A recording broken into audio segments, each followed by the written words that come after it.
오늘 마가복음 10장 32절부터 34절까지 세 절 말씀 가지고 나를 따르라 라는 제목으로 함께 은혜 나누고자 합니다. 오늘 말씀을 이해하려면 앞부분을 다시 한번 정리를 해봐야 됩니다.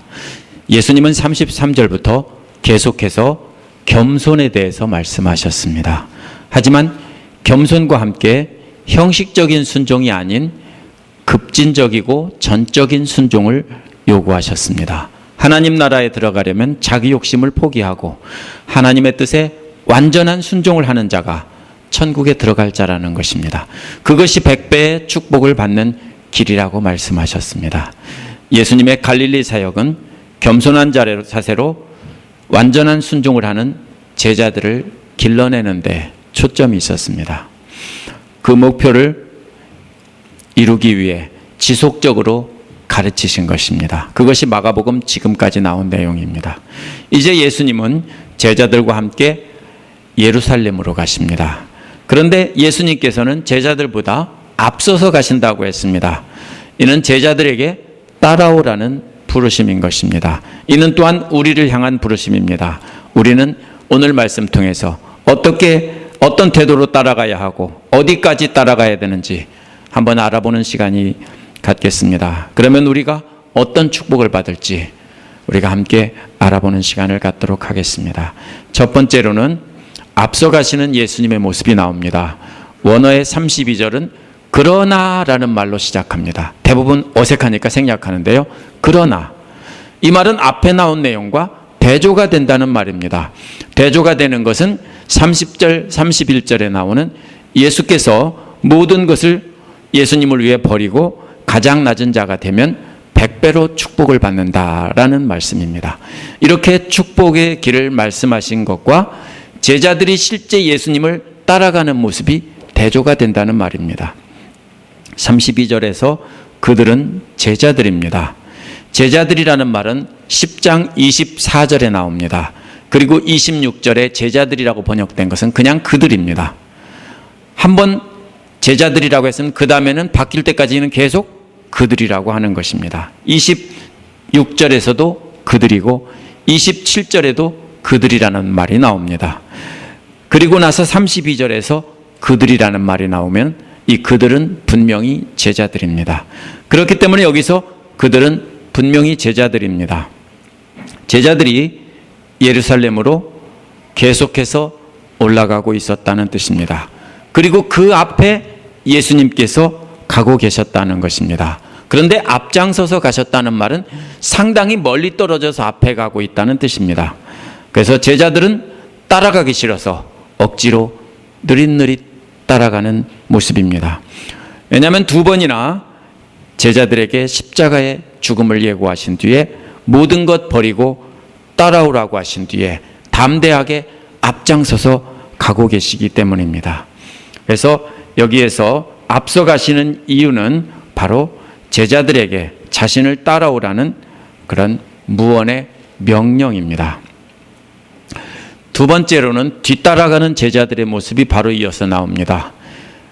그 뒤에 제자들이 따라가는 모습이 구체적으로 나옵니다. 먼저 제자들은 놀랐다라고 했습니다. 이는요, 계속해서 놀라고 있었다는 얘기입니다. 깜짝 한번 놀라고 아이고 깜짝이야가 아니라 계속 놀란 가슴이 진정되지 않고 있었다는 뜻입니다.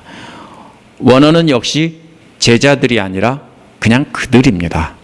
앞에서 24절에서 제자들이라고 했기 때문에 계속 그들이라고 말하고 있습니다. 그들은 계속해서 놀라고 있었습니다. 24절에서 부자가 하나님 나라에 들어가기 어렵다는 예수님 말씀에 제자들이 놀랐습니다. 32절에서 그들이 놀랐다는 말도 역시 예수님의 말씀에 놀랐다는 말입니다. 제자들은 첫째가 꼴찌가 되고 꼴찌가 첫째가 된다고 하는 말씀에 놀란 것입니다. 왜냐하면 예수님 당시의 유대인들은 세상에서 부자가 되고 높은 자리에 되고 존경받는 자리에 서는 사람은 으뜸 가는 사람은 하나님의 축복을 받은 사람이라고 그렇게 믿었기 때문입니다. 그런데 예수님은 축복받은 으뜸 가는 자들이 하나님 나라에서는 그 뒤가 위치가 완전히 바뀔 것이다 라고 말씀하고 있으니까 놀란 것입니다.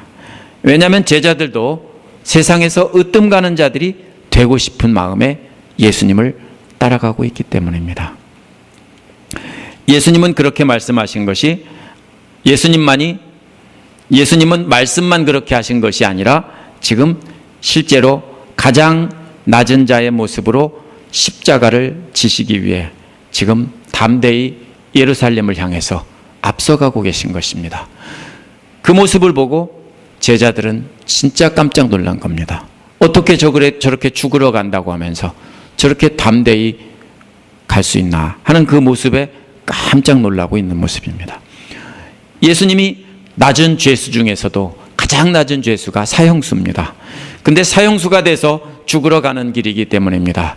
첫째가 꼴찌가 되고 꼴찌가 첫째가 된다는 가르침을 직접 몸으로 보여주고 계시기 때문에 놀란 것입니다. 그 다음에 이해하기 어려운 말이 나옵니다. 성경책도 서로 싸우고 있어요. 이 부분 가지고. 그것은 뒤따라가는 사람들이 두려워하였다라는 말입니다. 뒤따라가는 사람들이라는 것이 바로 누구냐라는 겁니다. 보통 앞에 나온 놀란 사람은 제자들이고 뒤따라간 사람들은 예루살렘으로 함께 여행하는 그냥 함께 가는 여행객들이다. 그냥 무리들이다.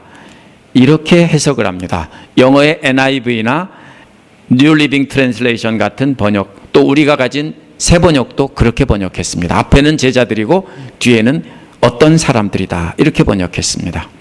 왜 그러냐면은 이렇게 해석하는 이유가 놀란 사람들과 두려워하는 사람들 사이에 그러나라는 말이 있기 때문입니다. 놀란 사람들이, 제자들은 놀랐다. 그러나 뒤따라가는 사람들은 이렇게 되어 있기 때문입니다. 그래서 놀란 사람들은 제자들이고 뒤따라가는 사람들은 예루살렘으로 여행하는 군중들이라고 해석합니다. 어떤 사람은 반대로 바꿔서 해석하는 사람도 있습니다. 앞에 그들이 군중들이고 뒤에 따라가는 사람들이 제자들이다. 이렇게 서로 혼동되는 얘기를 하는 사람이 많습니다. 하지만 만약에 이들이 막연히 군중들이라면 24절에 나온 이후 계속되는 그들이라는 말을 쓸 수가 없습니다. 여기에서 뒤따라가는 사람들 앞에 뭐가 있냐면 그들이라는 대명사가 있기 때문에 이 그들은 24절에 나온 제자들이 계속 반복되는 것이고, 그렇지 않으면 여기서 영어의 they에 해당되는 말을 사용할 수 없습니다. 만약에 이것이 무리들이라고 한다면 반드시 그 앞에 뭘 써야 되냐면 무리들이라는 말을 한번 쓴 다음에 그 다음에 그들이라는 말을 써야 합니다. 근데 아무 말 없이 그들이라고 했기 때문에 뒤따라가는 사람들도 저는 제자라고 생각합니다. 그런데 이것을 무리들이라고 생각하는 사람은 뒤따라가는 사람이 그들을 수식한다라고 해서 그렇게 말하고 있는 겁니다. 뒤따라가는 그들, 이렇게 해석하는 겁니다. 그런데 뒤따라가는 그들이 두려워했다는 말은 사실 제가 해석하는 바로는 그들이 뒤따라가면서 두려워했다, 이런 말입니다. 그렇다면 제자 중에 일부는 놀랐지만 일부는 또 멀리 떨어져서 뒤따라가면서 두려워하고 있었다라는 말입니다. 예수님이 앞서가시는 의미를 깨달은 제자들이 두려워서 뒤에서 주춤거리며 가고 있는 모습입니다. 어쩌면 놀란 제자들이 또 주춤거리면서 멀리 떨어져서 가고 있는지도 모르겠습니다. 담대하게 앞장서서 가는 예수님과 멀찌감치 뒤떨어져서 두려워하며 따라가는 제자들의 모습이 이렇게 대조가 되는 모습입니다. 이렇게 성경을 이해해야 이것이 맞는 모습입니다. 앞장서서 가는 분은 씩씩하게 예수님이고 뒤에서 주춤거리며 두려워하며 놀라며 따라가는 것은 제자들입니다. 이렇게 서로 마가는 대조된 모습으로 기록하고 있습니다. 제자들은 예수께서 바다와 바람을 잔잔케 하고 귀신들을 들린 자를 치료했을 때 두려워했습니다. 또 예수님의 기적 때문에 두려워한 것이 아니라 놀라운 가르침 때문에 두려워한 것입니다. 항상 예수님은 말씀하시고 기적을 보여주시고 아니면 기적을 보여주시고 말씀하시고 이렇게 하셨기 때문에 그 핵심은 가르침에 있었습니다. 그래서 놀라운 가르침에 두려워한 것입니다. 이제 부자가 하나님 나라에 들어가기가 어렵다면서 다 다 포기하고 예수님 따르지 않으면 하나님 나라에 들어갈 수 없다라고 하시면서 앞장서서 씩씩하게 죽는 길로 가시니까 그 놀라운 가르침에 제자들은 놀란 것입니다. 세상에서 높은 자들이 하나님 나라에서는 역전된다고, 그런 사람이 많을 것이라고 하자 놀란 것입니다. 이제 그 놀라운 가르침을 죽음의 길로 담대히 가시는 모습으로 보여주시자 모두가 정말로 두려워한 것입니다. 예수님이 자신들을 축복의 길로 초대한 것이 아니라 죽음의 길로 초청하고 있는 것이 아니냐라고 깨달았기 때문입니다. 아, 그렇다면 예수님이 지금 우리를 초대한 것은 복받는 길이 아니라 죽으러 가는 길 아니야, 이렇게 생각하고 나니까 두려워하는 것입니다. 그래서 제자들은 뒤처져서 따라가고 있습니다. 세 번째로 가르치시는 예수님의 모습이 나옵니다. 이처럼 뒤처져서 따라오는 제자들을, 두려워하는 제자들을 가까이 부르셨습니다. 12제자를 불러놓고라는 말은 멀리 떨어져 있는 제자들을 이리 와봐라 하고 불러서 가까이 앉혀놓고 말씀하시는 것입니다. 이는 특별한 가르침을 주기 위해서입니다. 따라서 이 말을 통해서도 뒤처져서 따라오는 사람들은 제자들이라는 것을 짐작할 수 있습니다. 예수님은 앞으로 자기에게 닥칠 일들을 제자들에게 알려주시기 시작했습니다. 닥칠 일이란 확실하게 이루어질 앞일을 말합니다. 첫 번째 십자가의 죽음에서는 그렇게 돼야만 한다라는 가능성을 얘기했는데, 여기에서는 확실히 그렇게 될 것이 확정되었다라는 뜻으로 말씀하고 계신 것입니다. 33절에 보면 중요한 말이 나옵니다. 보아라라는 말이 나옵니다. 보아라. 보아라라는 말은 아주 중요한 말을 기억하게 하려고 정신 똑바로 차리고 잘 들으라는 말입니다. 진짜로 뭘 보라는 것이 아닙니다. 그 중요한 말은 우리가 예루살렘으로 가고 있다. 우리가 예루살렘으로 가고 있다라는 겁니다. 그중 가장 중요한 말은 우리입니다. 십자가의 죽음을 예고했을 때 제자들은 뭐라고 생각했냐면 예수님 혼자 가시는가 보다, 예수님 혼자 죽으시려는가 보다, 이렇게 생각했습니다. 그런데 이것을 반복해서 이야기한 이유가 뭐냐면은 예수님뿐 아니라 너희들도 나와 함께 그 길을 가야 한다. 그래서 3번씩이나 예고한 것이고, 그래서 여기서는 다시 한번 마지막으로 강조합니다. 못 알아듣자. 우리가 예루살렘으로 가고 있다. 나만 죽으러 가는 것이 아니라 우리가 함께 지금 죽으러 예루살렘으로 가고 있다. 이렇게 말씀하신 겁니다. 2차례나 예언했지만 예수님만 해당된 일이라고 자신들은 상관없다고 생각했습니다. 그래서 이렇게 불러놓고 다시 한번 우리가 예루살렘으로 가고 있다. 예수님 혼자 일이 아니라 우리 모두의 일이다 라고 말씀하시는 겁니다. 지금 같은 목적지로 간다는 것은 같은 운명을 지닌 공동 운명체라는 뜻입니다.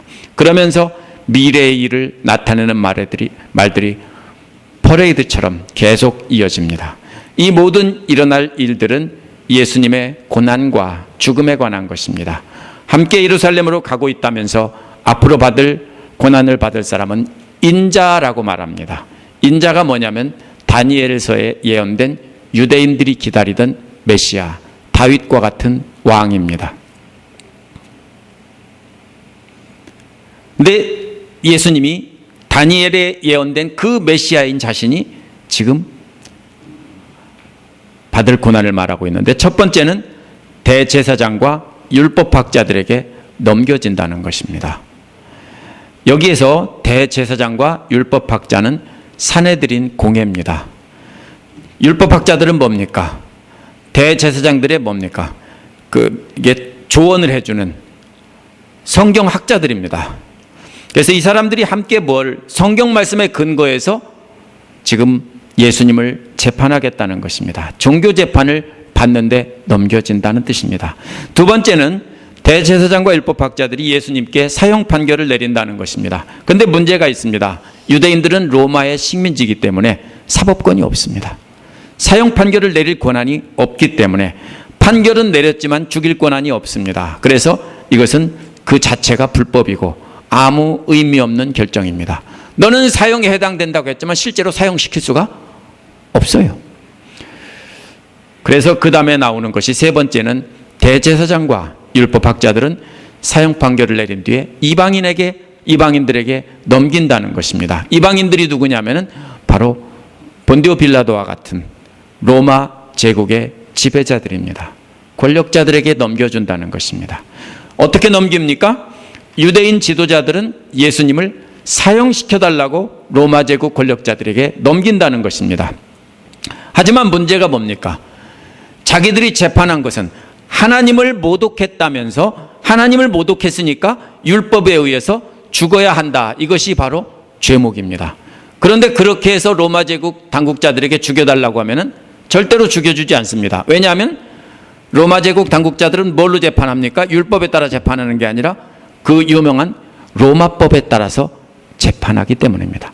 로마법에 따라서 유죄냐 무죄냐 이것을 판결하기 때문에 넘겨줘봐야 그냥 무죄입니다. 그래서 빌라도도 계속 아닌 것 같다라고 하잖아요. 그래서 주장한 것이 뭡니까? 재판하고 전혀 다른 유대인의 왕이라고 거짓 고소한 것입니다. 예수님은 자신을 인자라고 하죠. 구약에 예언된 메시아 왕이라고 하는데 바로 그 유대인의 왕이다. 그러면 뭡니까? 로마 제국을 몰아내고 반란을 일으켜서 유대 나라를 독립시킬 왕이라는 뜻이 됩니다. 그러면 뭡니까? 로마 제국에 끊임없이 반역해서 독립운동을 벌이고 있던 독립투사들이 그 당시 있었는데 그들의 우두머리라는 뜻이 되니까 그래서 로마에 대한 반역죄가 성립돼서 십자가에 죽게 하려는 것입니다. 이것이 순서입니다. 이제부터 34절에서는 로마 제국 권력자들에게 예수님이 넘겨져서 고난받는 모습이 나옵니다. 첫 번째 고난은 조롱입니다. 조롱이라는 말은 재미삼아 흉내내서 놀리는 말입니다. 어릴 때 그렇게 많이 놀리죠? 재미삼아서 흉내내면서 놀립니다. 어디에 나옵니까? 마가복음 15장 17, 18절에 나와 있는 대로 예수님을 왕으로 꾸몄어요. 붉은 것을 걸치게 하고 그리고 갈대로 지팡이를 주고 왕으로 꾸며놓고 가시로 왕관을 만들어서 씌워주고 왕으로 꾸며놓고서는 유대인의 왕 만세, 이게 바로 조롱이에요. 유대인의 왕 만세. 이 조롱은 예수님에 대한 조롱이지만 또 거짓 고소를 한 유대교 지도자들에 대한 조롱이기도 합니다. 너희들 왕 만세, 이런 소리거든요. 예수님만 조롱이 아니에요. 너희들 왕 만세, 이렇게 조롱한 겁니다. 예수님은 다니엘이 예언한 대로 유대인을 구원할 왕으로 오셨습니다. 그런데 로마 군인들은 예수님을 유대인의 왕으로 조롱한다는 것입니다. 이것은 유대인 전체에 대한 모독입니다. 유대교 지도자들은 자신들이 할 수 없이 그렇게 죄목을 지어서 넘겨주고도 부끄러움을 느꼈을 것입니다. 자신들이 죽여달라고 넘긴 것인데 이 자리에서 수치와 모욕을 느꼈을 것입니다. 두 번째 고난은 침뱉는 것입니다. 흉내내며 조롱한 다음에 한 걸음 더 나가서 모욕을 주는 것입니다. 로마 군인들은 예수님께 유대인의 왕으로 부르면서 그 다음에 침을 뱉어가며 모욕한 것입니다. 제사장들과 율법학자들은 로마 군인들이 자신들에게 침뱉는 것처럼 느꼈을 것입니다. 유대인의 왕이라고 조롱한 뒤에 침을 뱉었기 때문입니다. 세 번째 고난은 채찍으로 때리는 것입니다. 로마의 채찍은 가죽에 쇠가 중간중간 박혀 있어서 한 대 맞으면 살점이 떨어져 나가는 무시무시한 채찍입니다. 조롱과 모욕이 이제는 뭘로 바뀌었습니까? 고통으로, 육체적인 고통으로 이어졌습니다. 네 번째 마지막은 죽임을 당하는 것입니다. 이것은 십자가에 달려서 죽는 것인데요. 로마 제국에 대한 반역자들을 죽일 때 이렇게 십자가에 달아서 시장거리나 성문 앞에 사람들이 지나다니는 길에다가 걸어놨습니다. 그래서 산 사람을 매달아서 말려 죽였습니다.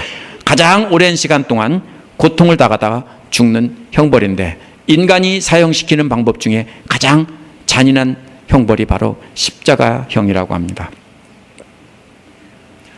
보통 여기서 끝입니다. 모든 정치범들은 여기서 죽고 나면 그냥 끝입니다.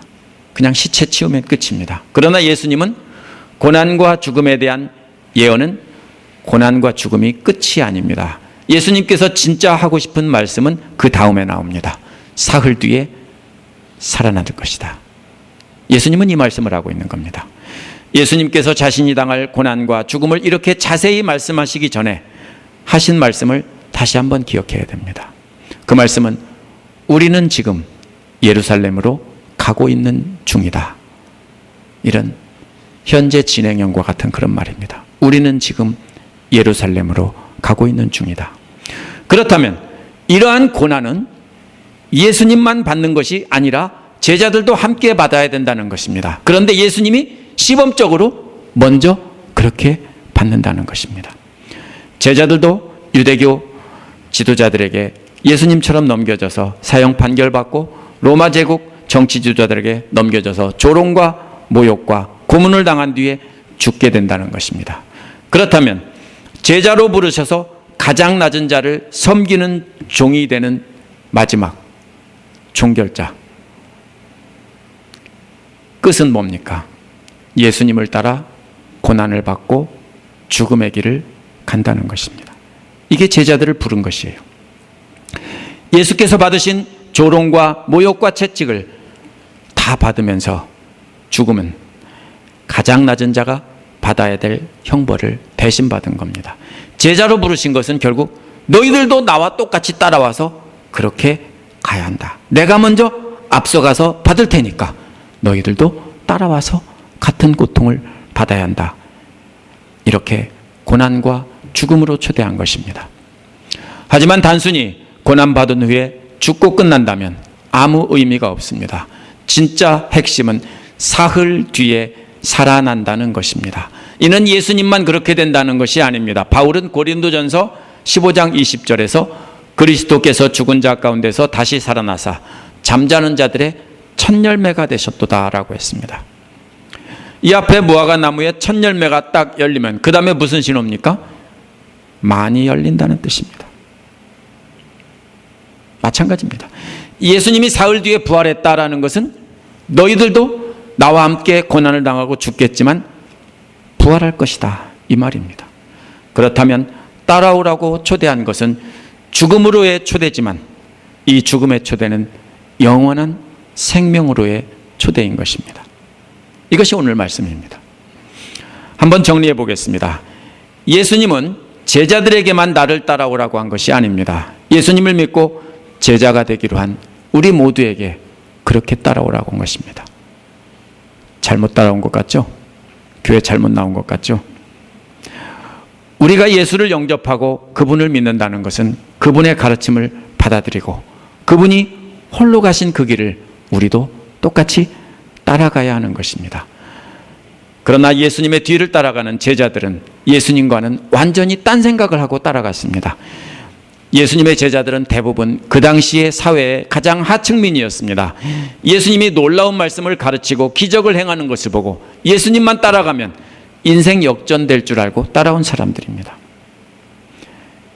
유대인들은 구약에 예언된 메시아를 기다렸습니다. 다윗과 같은 정치적인 군사적인 지도자를 기다렸습니다. 그런데 예수님이 나타나자 저분이 바로 그분이다라는 확신이 들었기 때문에 그물을 던지고 따라온 겁니다.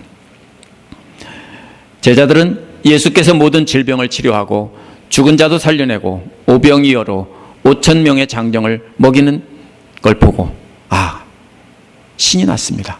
이제 이분이 그 능력으로 로마 사람 몰아내고 이스라엘 나라를 다시 건설해서 놀라운 영광스러운 하나님의 제국을 이룰 것이다. 다윗 시대와 같은 황금기가 다시 올 것이다. 이렇게 기다리고 있었습니다. 유대인들은 지금도 그렇게 기다리고 있습니다. 그때 높은 자리 한 자리 차지할 수 있겠다라는 생각에 예수님을 따라다녔습니다. 그런데 대부분 가르치고 나서 끝부분에서 계속해서 예고한 것이 뭡니까? 십자가에 달려 고난받다가 죽을 것이다. 두 번, 세 번째, 오늘 세 번 예고하는 것을 들으면서 어쩌면 자신들의 생각이 틀렸을지도 모른다. 수지 맞는 장사인 줄 알고 애들은 가라 하면서 막았는데, 폼 잡았는데 이게 아닐지도 모른다는 생각이 오늘 말씀에서 제대로 들기 시작한 겁니다. 그래서 뒤에 처지기 시작한 겁니다. 그래서 예수님 뒤에서 멀찍이 주춤거리며 따라오며 두려움, 놀라움 이런 것이 뒤섞여서 주춤거린 겁니다. 예수님의 제자라고 자부하는 오늘날 그리스도인들은 어떤 태도로 예수님을 따라가고 있을까요? 한번 냉정하게 생각해 봐야 됩니다. 한국의 기독교를 한번 생각해 보십시다. 기독교 역사에서 그 유래를 찾아볼 수 없을 만큼 짧은 기간 동안에 놀라운 부흥을 했습니다. 전도학 같은 곳 교과서에서 항상 나오는 것이 뭡니까? 한국 교회가 나오고 조용기 목사님의 이름, 데이빗 조라는 이름이 미국의 교과서에도, 전도학 교과서에도 나옵니다. 기독교인이 한동안 전 국민의 4분의 1이라고 자랑하기도 했습니다. 하지만 오늘날 한국 교회는 예수 믿으면 부자 되고 자식들 좋은 학교 들어가고 출세하고 천국 가서 상급도 받는다고 하기 때문에 믿는 사람들이 많다는 걸 알아야 됩니다. 뭘 숨겼어요? 예수님이 진짜로 부른 핵심을 감췄습니다. 그러나 만약에 재물도 바치고 열심히 기도하면 10배나 100배 받는 것이 기독교라면 우리 조상들이 절에 가서 불공 들이다가 그렇게 대박 나는 것과 부뚜막에 부뚜막 귀신에게 물 떠놓고 새벽마다 기도해서 10배 100배 받는 것과 뭐가 차이가 있습니까? 아무런 차이가 없습니다. 만약에 능력받고 방언하고 신비로운 체험하고 벌렁 자빠지는 것이 그게 기독교라면 무당들도 벌렁 자빠져요. 뭐가 차이가 있어요? 그런 것 가지고는 예수님의 말씀을 설명할 수가 없습니다. 그런데 미국의 그리스도인들은 다를까요? 똑같습니다. 미국에 사는 한인 성도들은 어떨까요? 똑같습니다. 뭡니까? 많이 바치고 열심히 교회 나가면 돈 많이 벌고 자녀들 좋은 학교 가서 출세하고 건강과 부를 모두 받는다고 믿습니다. 이렇게 가르쳤기 때문입니다. 그렇게 가르친 신학자들과 목회자들이 정말 많았는데요. 이러한 가르침을 번영신학이라고 합니다. Prosperity Theology라고 합니다. 한국 사람들이 만들어낸 게 아니에요. 캘리포니아에 있는 신학자들이 만들어내서 퍼뜨린 거예요. 그래서 교회 성장학이라는 것을 발명해가지고 이렇게 하면 교회가 성장하고 이렇게 하면 성장하지 않는다. 이런 비법까지 가르쳐주는 거예요. 뭐예요? 이렇게 하면 사업에서 대박 나고 이렇게 하면 쪽박 찬다. 이런 거 가르쳤어요. 신학교에서. 아세요? 80%가 되면 건물을 크게 져라. 이런 거 다 가르친 거예요. 미국의 신학자들이. 그러면 더 많은 사람이 모여서 교회가 대박 난다. 이런 거 가르치면서 번영을 강조하고 십자가의 복음을 숨겼어요. 그래서 풀러 신학교의 김세현 박사는 이거를 보고 캘리포니아 복음이라고 부릅니다. 하지만 이러한 복을 비는 신앙은 캘리포니아의 한인들만이 아닙니다. 오늘날 미국의 수많은 기독교인들이 이런 번영신학에 물들어 있다가 이제 사라져가고 있는 중입니다. 복음서를 잘 보십시오. 복음서를 잘 보면 예수님은 한 번도 그렇게 말씀하신 적이 없습니다. 마태복음 7장 13절에 보면 뭐라고 하셨습니까? 좁은 문으로 들어가라고 하셨습니다. 지금까지 나눈 마가복음을 전부 보아도 가장 낮은 종을 섬기는 노예처럼 다른 사람을 섬기라고 했습니다. 이는 그냥 낮아지는 척, 겸손한 척, 폼 잡으라는 것이, 교양 있는 척 하라는 것이 아닙니다. 지도자는, 교회 지도자는 진짜로 가장 천한 노예가 돼서 섬기라는 것입니다. 예수께서는 말로만 가르친 것이 아니라 실제로 시범을 보이면서 그렇게 가르치셨습니다.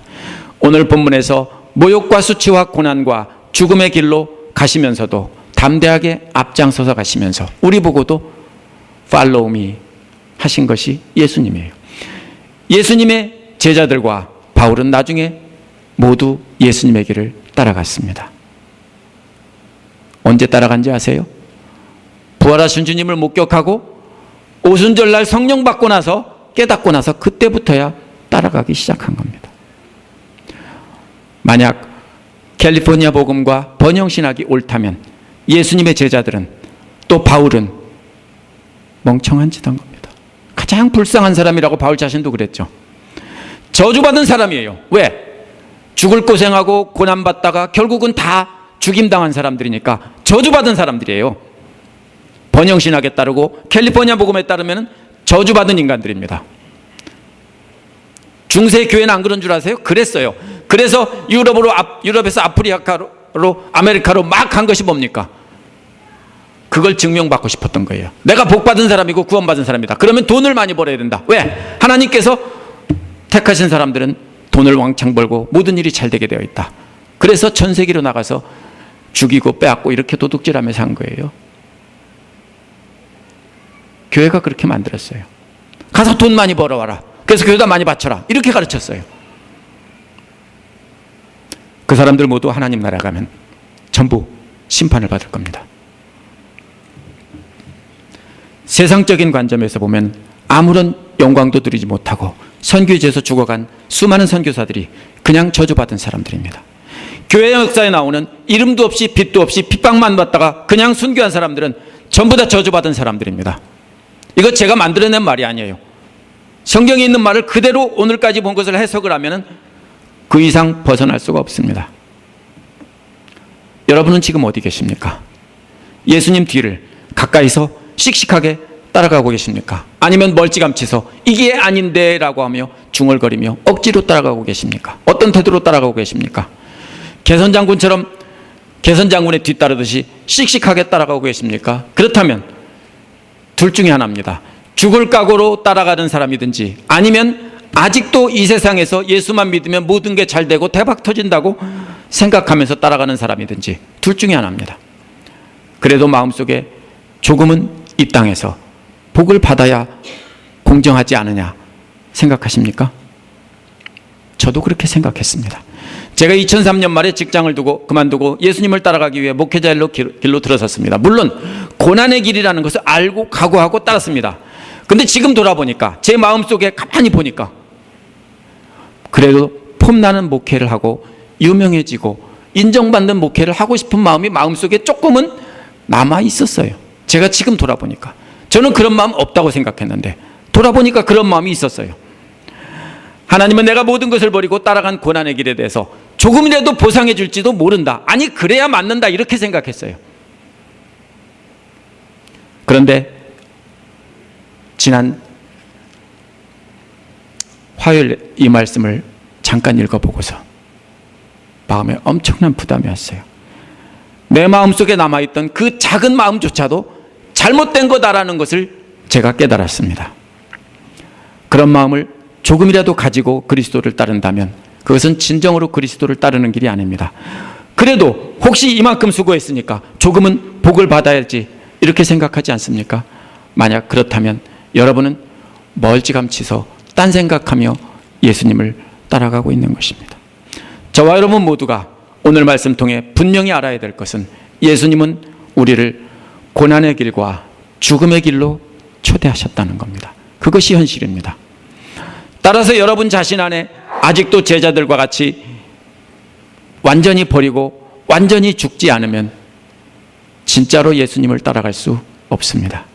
이 죽음은 여러분 자신을 버리는 것뿐 아니라 진짜로 우리가 목숨 바치고 따라가야 하는 길입니다. 버리면 이 땅에서 100배 받는다고 했죠. 그걸 가지고 하나님 앞에 바치면 100배 받는다고 가르쳤어요. 거짓말이에요. 그게 뭐예요?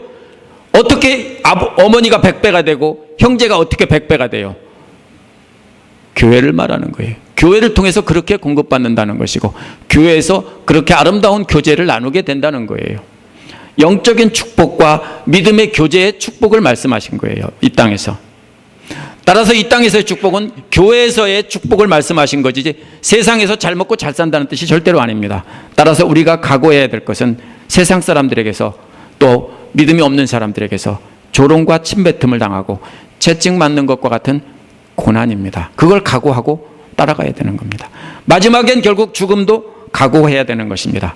그렇다면 우리가 전부 다 순교지 가서 죽어야 됩니까? 그렇지 않습니다. 지금 우리가 있는 교회 안에서 예수님의 가르침을 따라 그대로 섬기는 자의 자리에 서면 되는 겁니다. 그러면 먼저 교회 안에서 믿음이 없거나 믿음이 부족한 사람들에게 조롱과 모욕을 당할지 모릅니다. 아직 이 말씀을 깨닫지 못한 사람들에게 조롱을 받을 것입니다. 그런 사람들에게 고난을 받을지도 모릅니다. 그런데 그런 사람들의 종이 되라는 겁니다.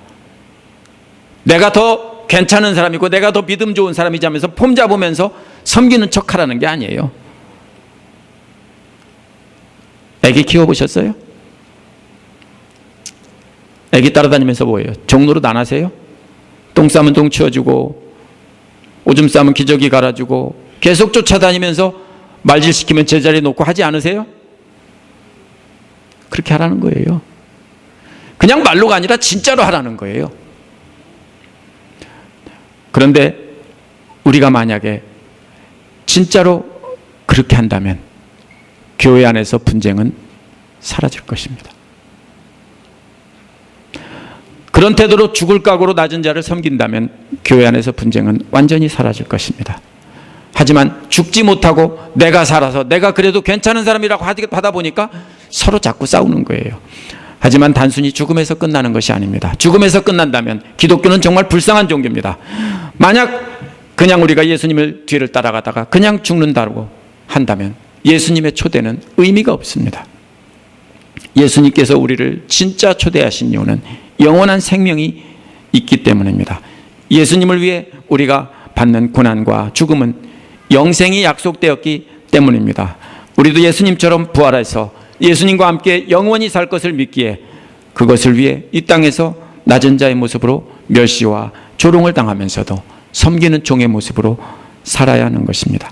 따라서 예수님께서 저와 여러분에게 따라오라고 초청한 최종 목적지는 고난과 죽음이 아니라 영생입니다. 고난과 죽음은 뭡니까? 경유지입니다. 경유지가 뭐예요? 여러분이 한국 가려면 어딘간 들리겠죠. 달라스를 들리든지 LA를 들리든지 들리겠죠. 그게 경유지예요. 최종 목적지는 한국이겠죠. 우리의 최종 목적지는 영원한 나라이고 거쳐가는 경유지가 바로 뭡니까? 고난과 죽음이라는 겁니다.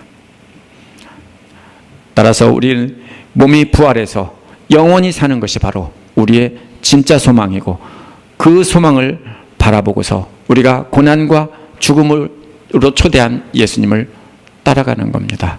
그렇게 사시는 저와 여러분 되시기를 간절히 축원합니다. 기도하겠습니다.